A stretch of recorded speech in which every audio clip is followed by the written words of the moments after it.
মুর্শিদাবাদের ঘটনায় কড়া বার্তা, মন্ত্রিসভার বৈঠকে বিধায়কদের কড়া বার্তা মুখ্যমন্ত্রীর। মালদা ও মুর্শিদাবাদের স্থানীয় নেতাদের ব্যর্থতা, নেতারা নিজেদের কাজ ঠিকভাবে করেননি। হাতে মাইক পেলেই নেতাদের বেফাঁস মন্তব্য, জনপ্রতিনিধিরা বেফাঁস মন্তব্য করতে পারেন না। মন্ত্রিসভায় মালদা মুর্শিদাবাদের নেতাদের বার্তা।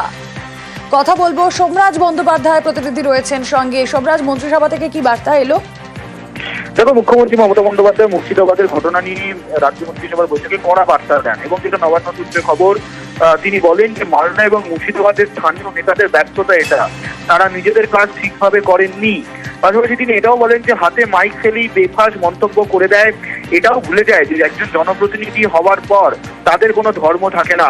আমরা কোনো রকম ভাবেই কোনো বাজে মন্তব্য করতে পারি না। মুখ্যমন্ত্রী মমতা বন্দ্যোপাধ্যায় এই মন্তব্য করেন রাজ্য মন্ত্রিসভার বৈঠকে। পাশাপাশি জনসংযোগের কাজও ফের মনে করিয়েছেন মুখ্যমন্ত্রী মমতা বন্দ্যোপাধ্যায় এবং নবান্ন সূত্রে খবর, তিনি বলেন যে এখন থেকে এলাকায় নজরদারি করতে হবে, রাজ্য বিধানসভায় সব ঠিক হবে, কাজ না করলে সবকিছুকে আমাকে দেখে নিতে হবে। এই প্রশ্ন উত্তরের মুখ্যমন্ত্রী মমতা বন্দ্যোপাধ্যায় এবং তিনি বলেন যে দিদি সব করে দেবে আর আপনারা ঘুমাবেন। এই বার্তাও মমতা বন্দ্যোপাধ্যায় দেন আজ রাজ্য মন্ত্রিসভার বৈঠকে বলে নবান্ন সূত্রে খবর।